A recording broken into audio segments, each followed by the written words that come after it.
Hello guys, welcome back to our channel. This is me with Mallu episode.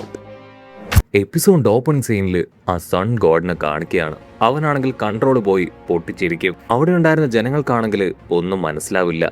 Sun ഗോഡിന്റെ പിരി പോയെന്ന് ചിന്തിച്ച് അവർ പരസ്പരം face to face നോക്കി മുൻപോട്ടേക്ക് നോക്കുമ്പോഴായിരിക്കും ഒരു എക്സിറ്റ് ഡോറ് അതവർ കാണുക. സോ ക്യാമറ അങ്ങനെ സൂം ചെയ്ത് ആ ഡോറ് കാണിക്കും. അതുവഴി രക്ഷപ്പെടുകയാണെങ്കിൽ അവർക്ക് സൺ ഗോഡിന്റെ കയ്യിൽ നിന്ന് രക്ഷപ്പെട്ടു പോകാൻ കഴിയും. ഇത് രക്ഷപ്പെടാൻ പറ്റിയൊരു അവസരമാണെന്ന് പറഞ്ഞ് അവരാണെങ്കിൽ ബാക്കിയുള്ള ആൾക്കാരെയും ആ കാര്യം അറിയിക്കാനായിട്ട് ശ്രമിക്കുകയാണ്. എത്രയും വേഗം ആ ഒരു എക്സിറ്റിലൂടെ രക്ഷപ്പെട്ടു പോകാനായിട്ട്. അത് കണ്ട് ഇപ്പൊ ആ സൺ ഗോഡ് ആണെങ്കിൽ വിളിച്ചു പറയും, നിങ്ങളെല്ലാവരും എന്റെ കൈക്കുള്ളിൽ കിടന്ന് പെടഞ്ഞ് മരിക്കാനായിട്ട് പോവാണ്. ഹൈറുദ്ദീൻ നിങ്ങളിൽ ഒരുപാട് റെസ്പെക്ട് ഒക്കെ വെച്ചിട്ടുണ്ടെന്ന് എനിക്ക് നന്നായിട്ട് അറിയാം. പക്ഷെ അതുകൊണ്ടൊന്നും കാര്യമില്ല. എനിക്കത് വിഷയമുള്ള കാര്യമേ അല്ല.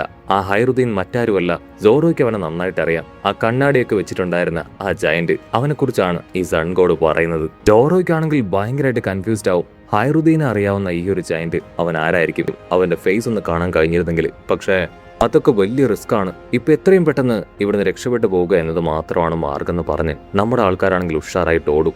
ഇവിടെ ആ സൺ ഗോഡ് ആണെങ്കിൽ ഹായ് ആയിട്ട് നിൽക്കും. അവന്റെ കയ്യിൽ നിന്ന് ആർക്കും രക്ഷപ്പെട്ടു പോകാൻ കഴിയില്ല എന്ന രീതിയിൽ. പക്ഷെ നമ്മുടെ ആൾക്കാരാണെങ്കിൽ ഉഷാറാണ്. അവരാണെങ്കിൽ ഗ്യാപ്പിലൂടെ ചാടി ഓടാനായിട്ട് തുടങ്ങും. ടോപ്പറാണെങ്കിൽ ദൂരത്തായിട്ട് കാണുന്ന ആ കണ്ണാടിയിലേക്ക് നോക്കും. ഇൻ കേസ് നമ്മൾ വീണ്ടും ആ ഒരു സൺ ഗോഡിന്റെ കയ്യിൽ ചെന്ന് പെട്ട തീർച്ചയായിട്ടും അവൻ നമ്മളെ വെറുതെ വിടില്ല. അവൻ എന്താ ചെയ്യാൻ പോകുന്നെന്ന് പോലും പറയാൻ കഴിയില്ല. അതിന് ഉസോപ്പ് പറയും, നിങ്ങൾ ഒന്നും കൊണ്ട് പേടിക്കേണ്ട ആവശ്യമില്ല, അതിന് പറ്റിയൊരു വഴി എന്റെ കയ്യിലുണ്ടെന്ന് പറഞ്ഞ് അവന്റെ ആ ഒരു ഉണ്ടി ബോൾ അതെടുത്ത് അവൻ കറക്റ്റായിട്ട് ആ ഒരു ഗ്ലാസ് ലക്ഷ്യമാക്കി ആഞ്ഞടിക്കും. അതങ്ങനെ ഗ്ലാസ്സിൽ കൊണ്ട് അവിടെ വലിയൊരു ബ്ലാസ്റ്റ് തന്നെ ഉണ്ടാവുകയാണ്. മാത്രമല്ല അവിടെ ഉണ്ടായിരുന്ന ആ ഒരു ബോക്സുകളെല്ലാം തന്നെ തകർന്ന് ഇപ്പൊ നമ്മുടെ ആൾക്കാരുടെ ദേഹത്തേക്ക് വീഴാനായിട്ട് തുടങ്ങും. അവരാണെങ്കിൽ അത് ദേഹത്ത് തട്ടാതിരിക്കാൻ കെയർഫുൾ ആയിട്ട് മുൻപോട്ടേക്ക് പോകും. സത്യത്തിൽ നമ്മുടെ ആൾക്കാർ സ്ട്രെയിറ്റ് ആയിട്ട് വന്നിടിച്ചാൽ ഇത്ര ഇമ്പാക്ട് ഉണ്ടാവില്ലായിരുന്നു. ഉസോപ്പ് കാണിച്ച ഈ ഒരൊറ്റ വിദ്യയിൽ അവിടുത്തെ ഇമ്പാക്റ്റ് ആണെങ്കിൽ കൂടിയിരിക്കുകയാണ്. ഓരോരോ ബ്ലോക്സ് ആയിട്ട് ഇടിഞ്ഞിടിഞ്ഞ് അങ്ങനെ വീഴുമ്പോൾ ഇവിടെ സൺ ഗോഡിന്റെ ഹാർട്ട് ബീറ്റ് അങ്ങനെ കൂടി വരും. ആണെങ്കിൽ അങ്ങനെ തിരിഞ്ഞ് ഇപ്പൊ സൺ ഗോഡിനെ നോക്കി വിളിച്ചു പറയും, ചെറിയ കുറച്ച് നഷ്ടങ്ങളൊക്കെ സംഭവിച്ചിട്ടുണ്ട്, ഞങ്ങളോടൊന്നും തോന്നരുത്, ഇത്രയൊക്കെ ഞങ്ങളെ കൊണ്ട് ചെയ്യാൻ കഴിയുമെന്ന് പറയും. അത് കേട്ട് സൺ ഗോഡിന്റെ ദേഷ്യം അത് 10 മടങ്ങായി വർദ്ധിക്കും. തൂഫിയാണെങ്കിൽ വീണ്ടും ഉസോപ്പിന്റെ അറ്റാക്കിൽ തകർന്നു വീണ ആ ബ്ലോക്സിലേക്ക് നോക്കും. സത്യത്തിൽ നീ കാരണമാണ് ഇത്രയും ഇമ്പാക്ട് സംഭവിച്ചതെന്ന് പറഞ്ഞ് ആ ഒരു സൺ ഗോഡിനോട് മാപ്പ് പറയും. അതിന് ഉസോപ്പാണെങ്കിൽ അവനോട് മാപ്പൊന്നും പറയേണ്ട കാര്യമില്ല, അവൻ കാരണമാണ് എനിക്കത് ചെയ്യേണ്ടി വന്നതെന്ന് പറയും. അങ്ങനെ നമ്മുടെ ചെക്കന്മാരാണെങ്കിൽ 100 പറഞ്ഞ് 50 പറഞ്ഞ് പൊരിഞ്ഞ് അട്ടിയിടി ബഹളം. അപ്പോഴായിരിക്കും ഉസോപ്പ് എന്തുകൊണ്ടാണ് അവൻ ആ ഒരു ഉണ്ടിബോൾ കൊണ്ട് അടിച്ചപ്പോ അത്രയും വലിയൊരു ഇമ്പാക്ട് അവിടെ ഉണ്ടായെന്ന് ചിന്തിക്കും. ഉസോപ്പ് ലൂഫി ആണെങ്കിൽ ഇപ്പൊ ആ തകർച്ച സംഭവിച്ച സ്ഥലത്തേക്ക് നോക്കും. ഗ്ലാസിന് തൊട്ടു പുറകിലായിട്ട് ശക്തമായിട്ടുള്ള വലിയൊരു ചുമരുണ്ട്. അത് കണ്ട് നമ്മുടെ ആൾക്കാർ ഞെട്ടും. സോ അതിനർത്ഥം ഗ്ലാസ് സിമ്പിളായിട്ട് തകർത്ത് അവരെ കൊണ്ട് പുറത്തേക്ക് പോകാൻ കഴിയില്ല. ഉടനെ സൺ ഗോഡ് ആണെങ്കിൽ പൊട്ടിച്ചിരിക്കും, നിങ്ങൾ ജീവനുള്ള ഒരു പപ്പടുകൾ മാത്രമാണ്, എനിക്ക് കളിക്കാനായിട്ട് ഗിഫ്റ്റായിട്ട് കിട്ടിയ കുറച്ച് പപ്പടുകൾ, നിങ്ങളിവിടെ ഒരുപാട് നാശനഷ്ടം ഉണ്ടാക്കി. അതുകൊണ്ട് തന്നെ നിങ്ങൾക്ക് ഞാൻ തരാൻ പോകുന്ന ശിക്ഷ അത് വളരെ വലുതായിരിക്കും. നിങ്ങൾ എത്രയൊക്കെ ശ്രമിച്ചാലും ആ ഒരു ചുമര് അത് തകർക്കാനോ നിങ്ങൾക്ക് പുറത്തേക്ക് പോയി രക്ഷപ്പെടാനോ സാധിക്കില്ല. സൺ ഗോഡ് ആണെങ്കിൽ വമ്പൻ ആറ്റിറ്റ്യൂഡിൽ നിൽക്കുമ്പോൾ നമ്മുടെ ആൾക്കാരാണെങ്കിൽ ക്യാഷ്വലായിട്ട് ആ പൂച്ചയെ നോക്കുകയാണ്. ലൂഫി ആണെങ്കിൽ പൂച്ചയോട് പറയും, നീ ഒരു കാര്യം ചെയ്യ്, ആ ചുമരിന്റെ അടുത്തേക്ക് പോ. ആ പൂച്ചയാണെങ്കിൽ പതിയെ എഴുന്നേറ്റ് ചുമരിന്റെ അടുത്തേക്ക് പതിയെ നടന്നെടുക്കുകയാണ്. ഇവിടെ ഉസോപ്പിനും നാമിക്കുവാണെങ്കിൽ ഭയം കൂടും. കാരണം ഇപ്പൊ ആ സൺ ഗോഡും അവരുടെ പിന്നാലെ തന്നെ പതിയെ നടന്നു വരുന്നുണ്ട്. അതുകൊണ്ട് ക്യാറ്റിനോട് അല്പം കൂടെ സ്പീഡിൽ മൂവ് ചെയ്യാനായിട്ട് അവർ പറയും. ഓറോയ്ക്കും സാഞ്ചിക്കും ആണെങ്കിൽ യാതൊരു കൂസലും ഇല്ല, നമുക്കിപ്പോ തന്നെ അവന്റെ അടുത്തേക്ക് പോയി അവനെ വെട്ടി വീശാവെന്ന് പറയും. ഇവിടെ ആ പൂച്ചയ്ക്കാണെങ്കിൽ തീരെ വയ്യ. അത് അവശനായിട്ട് പതിയെ പതിയെ മുൻപോട്ടേക്ക് നടക്കുകയാണ്. സൺ ഗോഡ് ആണെങ്കിൽ ആറ്റിറ്റ്യൂഡ് വിടാതെ വലിയ എന്തോ റോക്കറ്റ് വിട്ട സന്തോഷത്തിൽ അവരോട് പറയും, നിങ്ങൾക്ക് വലിയ പവറും ശക്തിയൊന്നും ഇല്ലെങ്കിലും നിങ്ങളുടെ ഈ കുരുട്ട് ബുദ്ധി അതെനിക്ക് ഒരുപാട് ഇഷ്ടപ്പെട്ടു. ലൂഫി, നാമി, സോറോ, ഉസോപ്പ്, ചോപ്പർ എന്നിങ്ങനെ അവരുടെ പേര് വിളിക്കും. നമ്മുടെ ആൾക്കാരാണെങ്കിൽ അത് കേട്ട് സ്തംഭിച്ചു പോവും. ഈ സൺ ഗോഡിന് എങ്ങനെ നമ്മുടെ ആൾക്കാരുടെ പേരറിയാം? സത്യത്തിൽ നമ്മുടെ ആൾക്കാരെ പരിചയമുണ്ടോ എന്നിങ്ങനെ ഒരുപാട് കാര്യങ്ങൾ അവർ ആ ഒറ്റ സെക്കൻഡിൽ ചിന്തിക്കും. സൺ ഗോഡ് ആണെങ്കിൽ അതൊന്നും മൈൻഡ് പോലും ചെയ്യാതെ പാട്ടും ഡാൻസും ഒക്കെ ആയിട്ട് കാവടി തുള്ളി നമ്മുടെ ആൾക്കാരുടെ അടുത്തേക്ക് വരും. ആ സമയം ഒരു ബ്ലോക്കിൽ ചവിട്ടി ആളങ്ങനെ തെന്നി താഴെ വീഴുകയാണ്. സോപ്പാണെങ്കിൽ തലയ്ക്ക് കൈ കൊടുക്കും. ഭ്രാന്താശുപത്രിയിൽ നിന്നൊക്കെ ചാടിപ്പോയവർക്ക് എന്തിനാണ് സൺ ഗോഡ് എന്ന് പേര് കൊടുത്തിരിക്കുന്നത്? ഇവൻ നമ്മളെ കൊണ്ടേ പോകുമെന്ന് പറയും. നാമയാണെങ്കിൽ ഉസോപ്പിനോട് ചോദിക്കും, നാച്ചുറൽ ഡിസാസ്റ്റർ എന്തെങ്കിലും സംഭവിച്ചാൽ അതിൽ കുറ്റം നമ്മുടെ നേർക്ക് വരുമോ? അതിന് ഉസോപ്പ് പറയും, നാച്ചുറൽ ഡിസാസ്റ്റർ നീ ഉദ്ദേശിക്കുന്നത് എന്താ?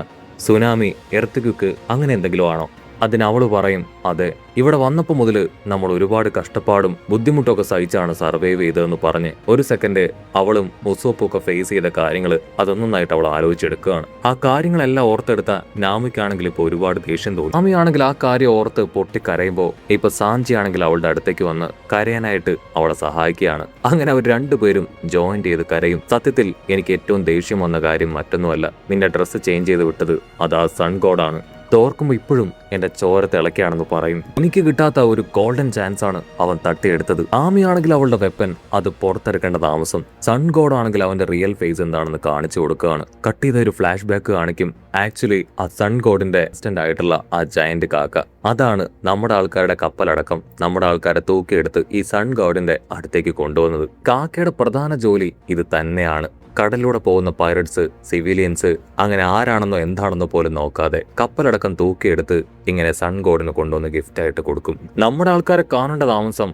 അവനാണെങ്കിൽ ഭയങ്കര സന്തോഷം. സൺ ഗോഡ് ആണെങ്കിൽ നമ്മുടെ ആൾക്കാരെ എല്ലാവരെയും തൂക്കിയെടുത്ത് അവന്റെ ആ ഒരു സ്ഥലത്തേക്ക് കൊണ്ടുപോകും. അതിനുശേഷം ഓരോരുത്തരായിട്ട് നിരത്തി വെക്കും. അവരങ്ങനെ ഉറക്കം വലിച്ച് അഗാധമായിട്ടുള്ള ഡീപ് സ്ലീപ്പിലേക്ക് പോയത് കണ്ട് സൺ ഗോഡ് ആണെങ്കിൽ ഒരു സെക്കൻഡ് ഞെട്ടും.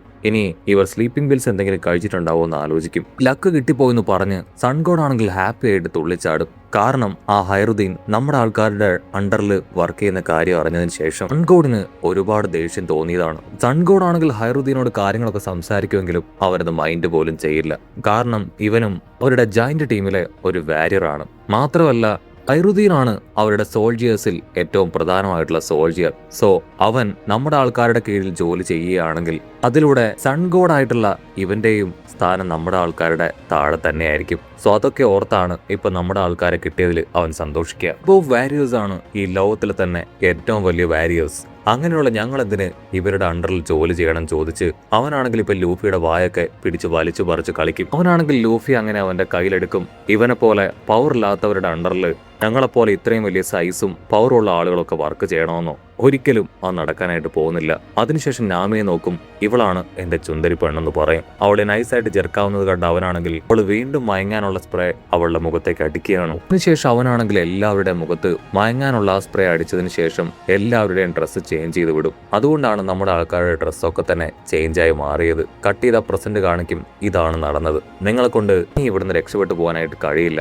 ഹൈറുദ്ദീൻ പോലും തലവണങ്ങുന്ന നിങ്ങൾ ഇപ്പോ എന്റെ കസ്റ്റഡിയിലാണ്. നമ്മളെല്ലാവരും ഒരുമിച്ച് ഇവിടെ ജീവിക്കും. നിങ്ങൾ എന്റെ മുകളിലല്ല, നിങ്ങൾ എന്റെ താഴെ എന്റെ സെർവൻസ് ആയിട്ട് ഇവിടെ ജീവിക്കും. ആണെങ്കിൽ അത്രയും കാര്യങ്ങൾ പറഞ്ഞ് മുകളിലേക്ക് നോക്കും. അവിടെ മുഴുവൻ ബ്ലാക്ക് ക്ലൗഡ് അങ്ങനെ നിറഞ്ഞു നിൽക്കുകയാണ്. അവനാണെങ്കിൽ ഫേക്ക് ആയിട്ട് ഉണ്ടാക്കിയത് വൈറ്റ് ക്ലൗഡ്സ് ആണ്. ഇവിടെ എങ്ങനെ ബ്ലാക്ക് ക്ലൗഡ് അത് ഫില്ലായും ചിന്തിക്കുന്ന അടുത്ത നിമിഷം ആണെങ്കിൽ ഷൂയിസ് നീ റെഡിയല്ലേ ചോദിക്കും. അതിന് ഷൂയിസ് പറയും ഞാൻ റെഡിയാണ്, ഒരു സിഗ്നൽ തന്നാൽ മാത്രം മതി. ആമിയാണെങ്കിൽ സിഗ്നൽ കൊടുക്കും. അടുത്ത നിമിഷം മിന്നൽ പവർ ആണെങ്കിൽ ഇപ്പോ സൺകോഡിന് നേരെ ആഞ്ഞടിക്കുകയാണ്. ആ ക്യാപ്പിൽ നമ്മുടെ ആൾക്കാർ ഓടും.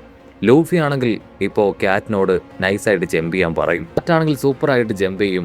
ഉടനെ ലൂഫി ആണെങ്കിൽ മിനി സൂപ്പർ ഗിയർ 4 എന്ന് പറഞ്ഞ് ഇപ്പൊ 4th ഗിയറിലേക്ക് പോയി ഒരു വലിയ ചുമരിൽ പഞ്ച് ചെയ്യാനായിട്ട് അവന്റെ കൈ അങ്ങനെ വലുതാക്കുകയാണ്. ആണെങ്കിൽ വിളിച്ചു പറയും എല്ലാവരും സന്തോഷത്തോടു കൂടെ കാത്തിരുന്നോളൂ, നമ്മൾ പുറത്തേക്ക് പോകാൻ പോവാണ്. ഇവിടെ ഉസോപ്പിനാണെങ്കിൽ ഭയങ്കര സന്തോഷം. എൽബോഫിലേക്ക് അവർ പോകാൻ പോവുകയാണ്. അടുത്ത നിമിഷം ലൂഫി ആ ചുമരിൽ ആഞ്ഞിട്ടിക്കും. ഒരു തകർന്ന ഒരു ദ്വാരം ക്രിയേറ്റായി അതിലൂടെ വെളിച്ചം അകത്തേക്ക് വരികയാണ്. അതുകൊണ്ട് നമ്മുടെ ആൾക്കാരെല്ലാവരും ഹാപ്പി ആവുന്നതോടു കൂടെ ഈ ഒരു എപ്പിസോഡും അവസാനിക്കുന്നു.